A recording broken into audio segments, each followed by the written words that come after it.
भारत जोड़ो न्याय यात्रा में राहुल जी के साथ मिलकर ये देखने आया हूं, शामिल होने आया हूं कि किस ढंग से हर राज्य में भारत जोड़ो न्याय यात्रा को एक रिस्पांस मिल रहा है, या जो उसको लोग कितने दिल से इस यात्रा को चाहते हैं और अन्याय के विरुद्ध लड़ने के लिए सभी लोग तैयार हैं। और खासकर छत्तीसगढ़ के लोग ये एक होकर कांग्रेस के साथ पहले भी जुड़े थे, आज भी जुड़े हैं और राहुल जी की यात्रा को वो पूरा यशस्वी करके दिखाएंगे। भाइयों, राहुल की यात्रा न्याय के 5 लक्ष्यों पर केंद्रित है। एक है युवा न्याय, दूसरा किसान न्याय, तीसरा नारी न्याय, चौथा श्रमिक न्याय, पांचवा भागीदारी न्याय। इसके लिए वो सारे देश में आज पैदल चल रहे हैं, लोगों से मिल रहे हैं और बस से जा रहे हैं। कहीं कहीं जो दिक्कत होती है उस दिक्कत को भी झेलते, हालांकि उनका आरोग्य उतना ठीक नहीं है, फिर भी वो लोगों से मिलने के लिए, युवाओं से, किसानों से मिलने के लिए बहुत आतुर है और वो अपनी यात्रा पूरा करना चाहते हैं। किसी भी हालत में, किसी भी कीमत में महाराष्ट्र तक पहुंचकर जो संदेश पार्टी ने दिया है उसको वो लेकर आखिरी तक चलने वाले हैं। इसलिए मैं आप तमाम के ओर से राहुल गांधी जी को धन्यवाद देता हूं और उनके लिए मैं आशा करता हूं कि ये यशस्वी होकर सामान्य जनता को इसका फायदा हो। दूसरी बात, ये कैसा आज मोदी बहुत हर जगह तोड़ फोड़ की पॉलिटिक्स कर रहे हैं और वो बोल रहे हैं, जब हम कर्नाटक में चंद गारंटीज राहुल गांधी जी के कहने पे अनाउंस किए, वहां पर 5 गारंटी के साथ हमारी सरकार आई। दूसरा, तेलंगाना में भी फिर राहुल गांधी जी ने कहा यहां पर भी हमको यही करना है, तब वहां पर भी हमने 6 गारंटी देकर वो कामयाब बनाए और तेलंगाना में भी हमारी सरकार आई। लेकिन अब मोदी गारंटी बोल रहे हैं, हमारा देखकर हर जगह गारंटी गारंटी बोल रहे हैं और अब न्यूज़पेपर निकाल के फर्स्ट पेज पे, पहले पन्ने पे अगर देखेंगे तो वो गारंटी लिखते हैं। किसकी गारंटी? मोदी की गारंटी। अरे हम तो कांग्रेस की गारंटी बोलते हैं, देश के लोगों के लिए बोलते हैं। ये हमेशा मोदी गारंटी, ये मेरा है, मैं काम करता। अरे एक व्यक्ति को इतना अहंकार है तो आप सोचिए ये लोकतंत्र में विश्वास करता है? नहीं, सिर्फ अपने लिए काम करता है।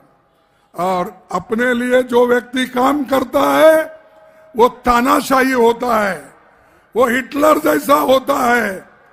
ये डेमोक्रेसी में, लोकतंत्र में विश्वास रखने वाला व्यक्ति नहीं होता। और इन्होंने गारंटी दी थी पहले 2-2 करोड़ नौकरियां देने की, दिया था या नहीं? नहीं दिया था, फिर मिला आपको? नहीं मिला। जिनको नहीं मिला हाथ उठा के बोलिए। तो ये मोदी सच है क्या झूठ है? आप ही बोलिए। 2 करोड़ नौकरियों की आस बोला, गारंटी बोले, कहां है वो गारंटी? अरे वही गारंटी आप पूरा नहीं किए, अब नए गारंटी बोल रहे हो। अब दूसरा, मोदी जी और भी बोले कि किसानों को 2 गुनी आमदनी करके दूंगा। हुआ 2 गुना आमदनी? नहीं। तो ये भी झूठ हो गया। तीसरा, 15-15 लाख रुपए सभी इन वायदों को उन्होंने कहा कि हर एक के जॉब में 15-15 लाख बाहर का काला धन लाऊंगा। कांग्रेस वाले वहां रखे थे, वो मैं लाके दूंगा बोला। दिया 15 लाख, लाया 15 लाख। तो ये झूठ है सच है? तो इसीलिए भाइयों, जो आदमी 2014 में झूठ बोला, 2019 में झूठ बोला, ऐसा आदमी फिर बार बार गारंटी बोल रहा है। इसका गारंटी पे भरोसा मत करो। ये लोगों को खत्म करने के लिए और सबको एक दिशा भूल करने के लिए ये काम कर रहा है। तो मोदी ये झूठों के सरदार है, मैं पहले से बोलता हूं। मेरी बात कोई सुनते नहीं थे।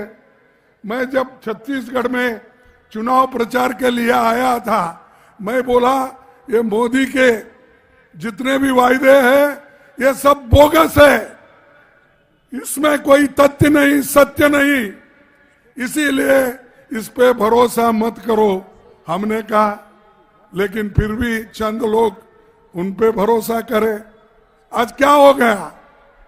वो कुछ नहीं हुआ। फिर लोग आज तकलीफ में हैं। इसीलिए मैं एक बात आपके सामने कहना चाहता हूं। मोदी जी के चाहते लोगों को भी कहूंगा और सभी जनता से भी ये कहूंगा, झूठे वायदों की बस्तियां लेकर, झूठे वायदों की बस्तियां लेकर हम क्या करेंगे? झूठे वायदों की बस्तियां लेकर हम क्या करेंगे? हमें हमारी जमीन दे दो, हम आसमां लेकर क्या करेंगे? अरे हमारी जमीन जंगल वापिस करो, बस यही है। तुम आसमान दिखाते हो, चंद्रयान दिखाते, वो लेकर हम क्या करें? उससे पेट भरता है? तो ये मोदी करने वाला है, ये मोदी आपको कहने वाला है, बार बार फिर यह आने वाला है, यही बात करेगा। तो उसको बोलो भाई तुम्हारा आकाश ले आके क्या करेंगे? हमारी जमीन हमको वापिस करो, हमारी जंगल हमको वापिस करो, बस यही हम चाहते हैं। दूसरी बात, सत्ता में भाजपा आने के बाद पहला कदम उन्होंने उठाया, हसदेव के जंगलों में 15,000 पेड़ काटने की परमिशन देना। सच है ना? 15,000। कल ही राहुल जी हसदेव बचाओ आंदोलन के लोगों से मिले और उनके आंदोलन को कांग्रेस पार्टी का समर्थन दिया। और हम ये चाहते हैं कि ये जो हमारे लोग हमेशा काम करते हैं, जो पार्लियामेंट में करते हैं, लोकसभा अपने असेंबली में करते हैं, ऐसे हमारे 30 विधायकों को ये चर्चा करने के लिए भी उन्होंने वो डिमांड को स्वीकार नहीं किया, उनको सस्पेंड किया। जो लोग आवाज उठाते हैं अन्याय के खिलाफ, उनको सस्पेंड किया गया, आपके लोगों को।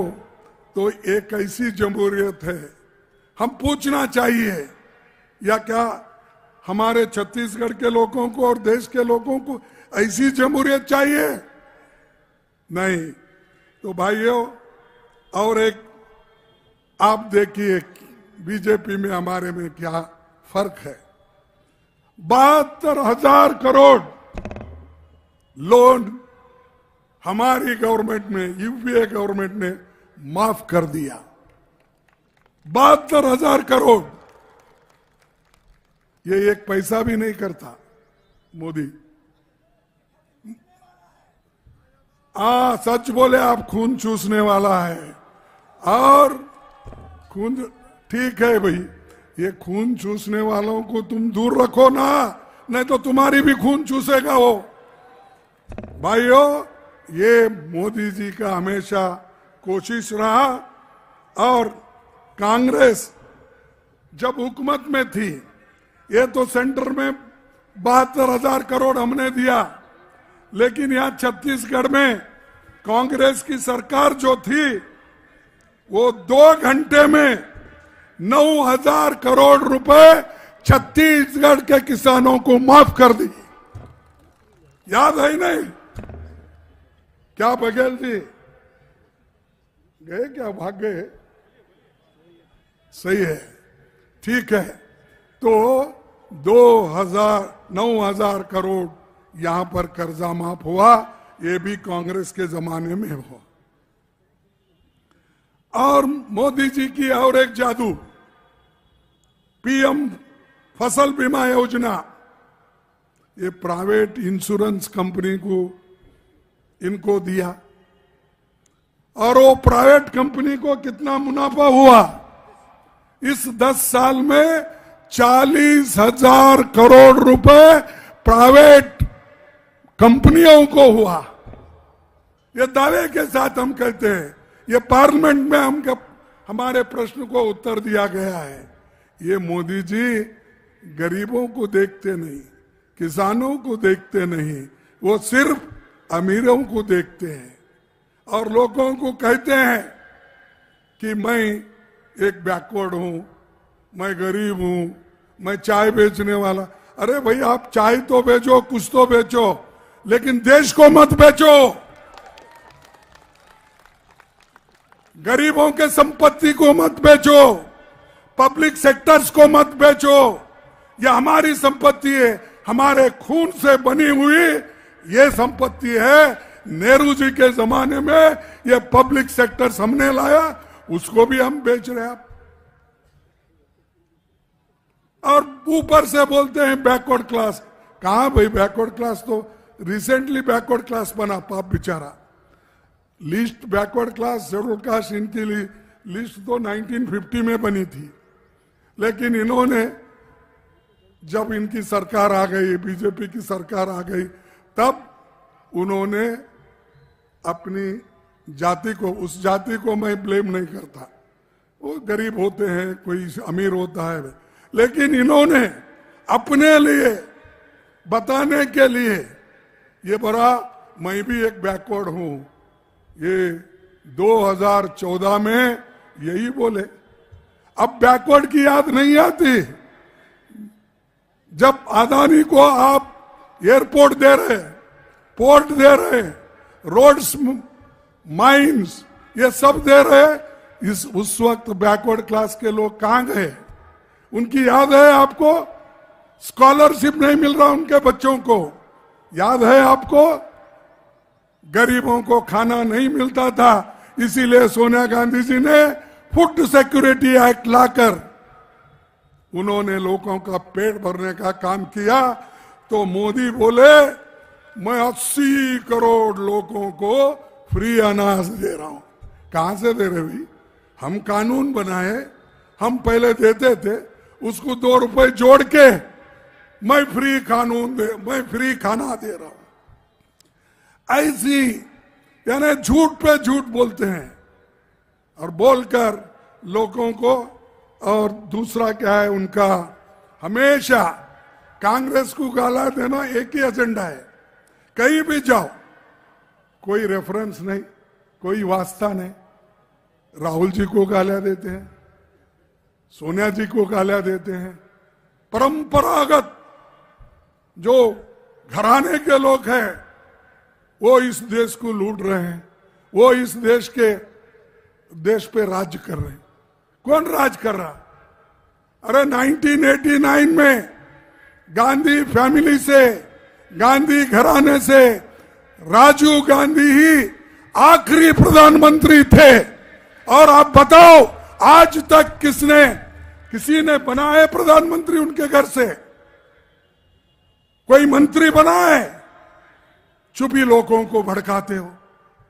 ये है मोदी का खेल, और वो खेल खेल रहा है।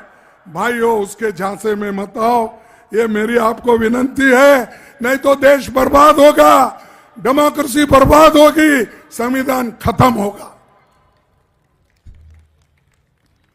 और एक किसानों के लिए बहुत बातें करते थे,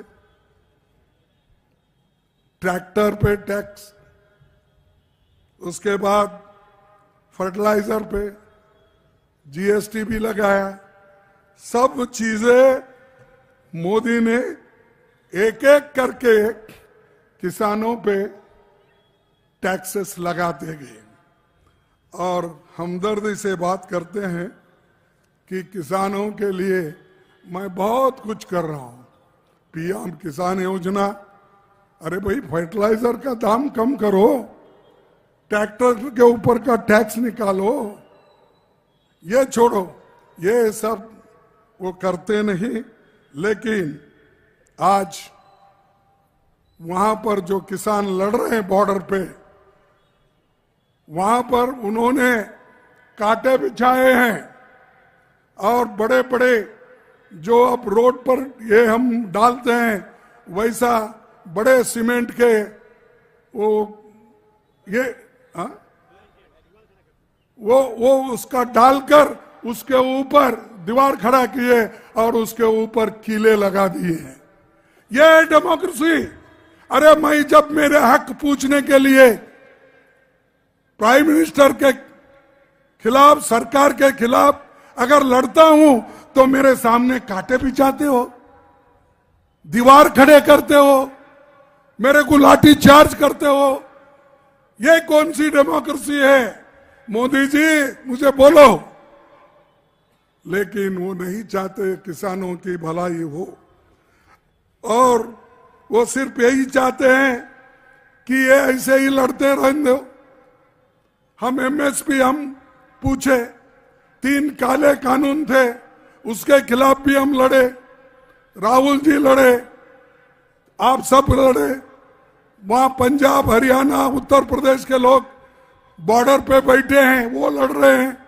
लेकिन एमएसपी बढ़ाने की बात नहीं हुई, और एमएसपी को गारंटी देने की भी बात नहीं हुई। भाइयों, इस देश पे कर्जा कितना उन्होंने बनाया है, आपको इसको मैं बोलूंगा। 214 में इस देश में यूपीए जब सरकार थी, 55 लाख करोड़ रुपए कर्जा था। आज मोदी जी के अच्छे दिन में 185 लाख करोड़ कर्जा है, 3 पट हो गया। 10 साल में उन्होंने 3 पट कर्जा कर। और यह अच्छी सरकार, सबको सुख और समृद्धि से रखने वाली सरकार, ये उन्होंने कहा।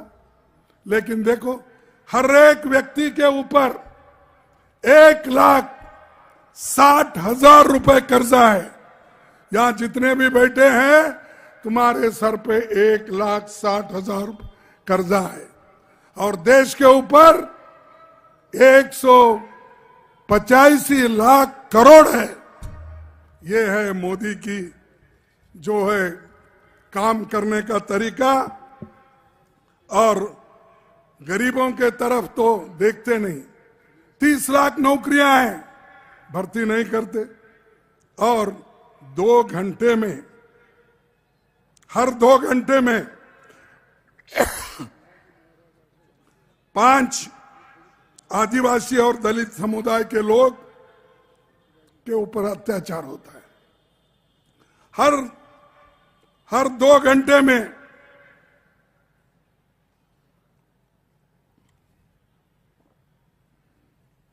दो घंटे में 5 आदिवासी और दलितों पर अत्याचार होता है।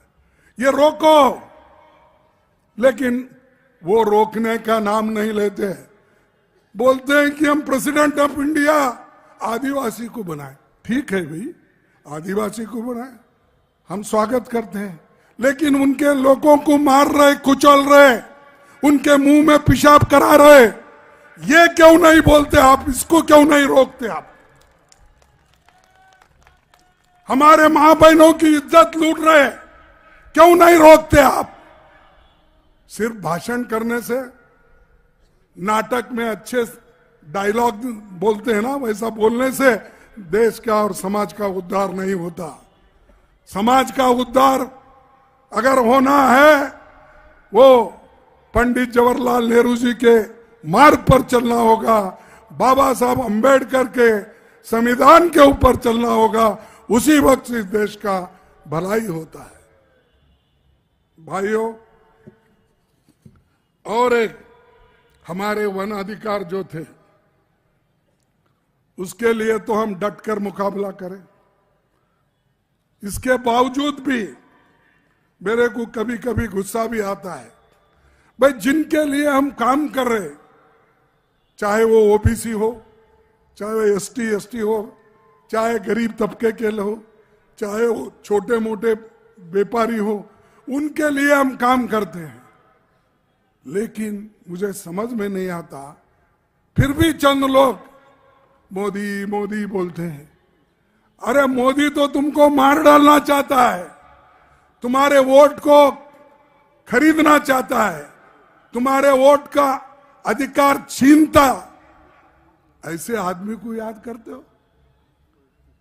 इस देश के संविधान में सबको वोटिंग का अधिकार मिला है, वो संविधान के वजह से मिला है। आप याद रखो, अगर ये भूलेंगे तो डेमोक्रेसी खत्म हो जाएगी। अगर ये भूलेंगे तो इस देश में संविधान भी खत्म होगा और आप भी खत्म हो जाएंगे। और एक एससी एसटी बच्चों को जो स्कॉलरशिप मिलता था, वो भी इन्होंने खत्म किया है। इस ढंग से मोदी जी और उनकी सरकार चल रही है। और हमेशा या तो ओबीसी के नाम पे वोट मांगते हैं, या के धर्म के नाम से मांगते हैं, कभी भगवान के नाम से नाम मांगते हैं। मांगो, देखिए हर एक की आस्था होती है, हम किसी को कुछ नहीं बोलते, लेकिन झूठ बोलकर ये पॉलिटिक्स में, राजकारण में कोई धर्म नहीं लाना चाहिए। हमारे पास हिंदुस्तान में हर धर्म के लोग रहते हैं, सभी रहते हैं, हम मानते हैं उसको, लेकिन हमको अलग करके मोदी जी इस देश को डिवाइड करना चाहते हैं।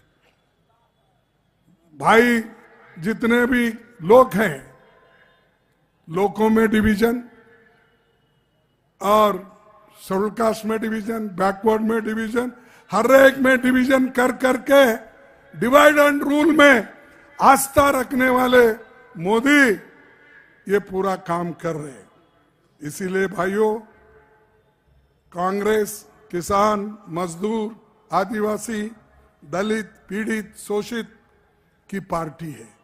ये गरीबों की पार्टी है, उनकी अमीरों की पार्टी है।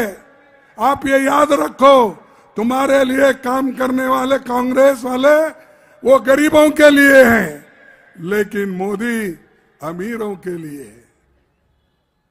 और अमीरों के लिए काम करने वाला कुछ भी उनको दे सकता है। अब जमीन दे रहा है, एयरपोर्ट दे रहा है, पोर्ट दे रहा है, माइनिंग दे रहा है, खजाना तो वो लोग लूट रहे हैं, बैंकों से लोन ले रहे हैं, वो भाग रहे हैं। और आज हमको सतर्क रहना चाहिए। छत्तीसगढ़, ये पहले मैं जब आता था एक स्लोगन रहता था यहाँ पर, ये क्या कहते थे? छत्तीसगढ़िया सबसे बढ़िया। अरे भाई बढ़िया करके दिखाओ, इस मोदी को भगाओ। और एक बात मैं कहना चाहता हूं, लास्ट में थोड़ी सी और 1-2 मिनट लूंगा, कि छत्तीसगढ़िया के लोगों को एक हौसला आप जरूर रखिए। क्या है? जीतूंगा मैं, जीतूंगा मैं, ये खुद से वादा करो। जीतूंगा मैं, ये खुद से वादा करो। जितना सोचते हो कोशिश उससे ज्यादा करो। जीतूंगा मैं, ये खुद से वादा करो। जितना सोचते हो कोशिश उससे भी ज्यादा करो। तकदीर भी रूठे पर भी हिम्मत न टूटे। तकदीर भी रूठे पर हिम्मत न टूटे। मजबूत इतना अपना इरादा करो, तभी देश को सब कुछ मिलेगा। तो भाइयों, ये बातें तो मैं आपके सामने रखा, और 2 और एक बातें हैं तो वो मैं नहीं चाहता कि उसको फिर से मैं दोहराऊं। एक है कि मोदी जी की गारंटी मैंने बोला कि एमएस की पक्का कर दूं, बोला खत्म। 2 करोड़ नौकरी खत्म, 15 लाख देने का खत्म, और जितने उन्होंने कहा था वो कुछ भी वो नहीं कर सके, करेंगे भी नहीं, उनका इरादा भी नहीं, क्योंकि उन्होंने गरीबों के खिलाफ है। तो मैं हमारे पार्टी की ओर से एक गारंटी देना चाहता हूं। पहली गारंटी छत्तीसगढ़ से शुरू होगी। राहुल जी ये मुझे कहे हैं कि ये गारंटी लोगों के लिए करना जरूरी है। कौन सी गारंटी? कांग्रेस पार्टी ये घोषणा करती है कि हम देश के किसानों को एमएसपी की लीगल गारंटी दिलाने के, फसलों का व्यापक खरीद के साथ हमको एमएसपी खरीदने का, किसानों का जो क्रॉप्स, उसकी गारंटी हम देते हैं। हमारी गवर्नमेंट जब आएगी तो ये लीगल गारंटी जरूर होगी। ये पहली गारंटी है हमारे। और आपको और भी कुछ तकलीफ है किसानों के लिए, वो हम सुलझाएंगे, बैठ के बात करेंगे, लेकिन हमारा जो गारंटी है जरूर उस गारंटी को हम अनुष्ठान में लाएंगे। तो ये बातें मैं कहता हूं। और दूसरी तरफ परसों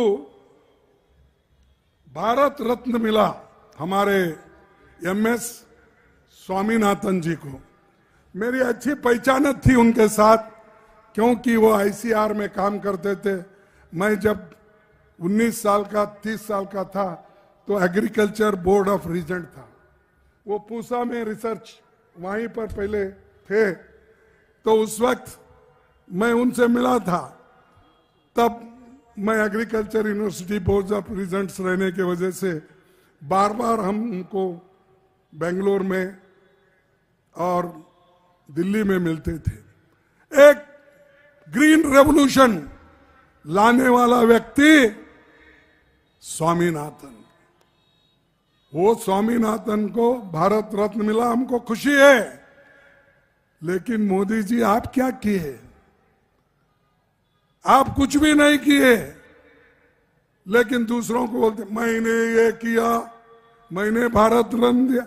अरे उनको सबसे अगर कोई पहचाना, इंदिरा गांधी जी के वक्त ग्रीन रेवोल्यूशन लाके लोगों का पेट भरने का काम अगर किसी ने किया, वो कांग्रेस पार्टी ने किया। और उस वक्त हमारे साथ स्वामीनाथन थे, हम उनको प्रोत्साहित करा, जो कहते थे वो करते थे हम, इसीलिए देश आगे बढ़ा। तो ये ध्यान में रख के हम एमएसपी को लीगल गारंटी देंगे। ये मैं बार बार बोल रहा हूं, अगर कमी गिरे तो इस गारंटी को पैसा कम गिरा, मार्केट से भी कम गिरा, तो हम जो फिक्स करते गवर्नमेंट के तरफ से एमएसपी, वो रेट सरकार भरपाई करके आपको देगी। यही हमारी गारंटी। तो भाइयों, मैं और कुछ बोलने का मुझे इरादा नहीं है, क्योंकि राहुल जी भी बात करना है, हमको भी जाना है। तो अरे वो तो कितने बार बोलूं, ठीक नहीं रहता। तो हम तो बोलते रहते हैं, लेकिन आपसे इतना ही कहूंगा कि हमारी पार्टी मजबूत है। आप लोग एक रहो, एक रह के काम करो। अरे ये तो लोगों के लिए काम करने का है। लोग बचे तो देश बचेगा, देश बचेगा तो डेमोक्रेसी बचेगी। डेमोक्रेसी बचने के लिए संविधान बचाना जरूरी है। यही हमारा ख्वाब है। इसीलिए मैं आप तमाम को धन्यवाद देता हूं, खासकर राहुल जी को भी, जिन्होंने ये यात्रा निकालकर हम लोगों को बात करने का भी एक मौका मिला।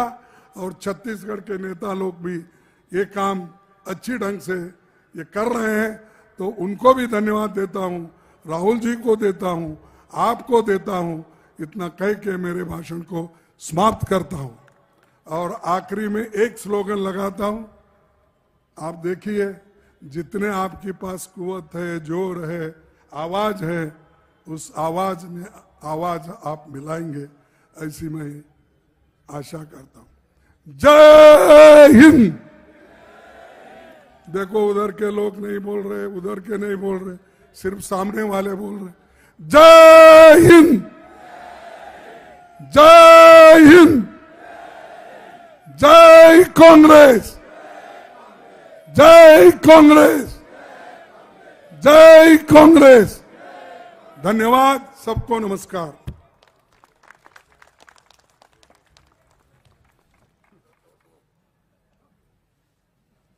अब आपको जिनका इंतजार है, हमारे देश के लोकप्रिय युवा नेता और सबके चहेते राहुल गांधी जी आपके समक्ष आ रहे हैं और अपना उद्बोधन देंगे। तालियों के साथ, गड़गड़ाहट के साथ स्वागत होना चाहिए। राहुल गांधी जिंदाबाद।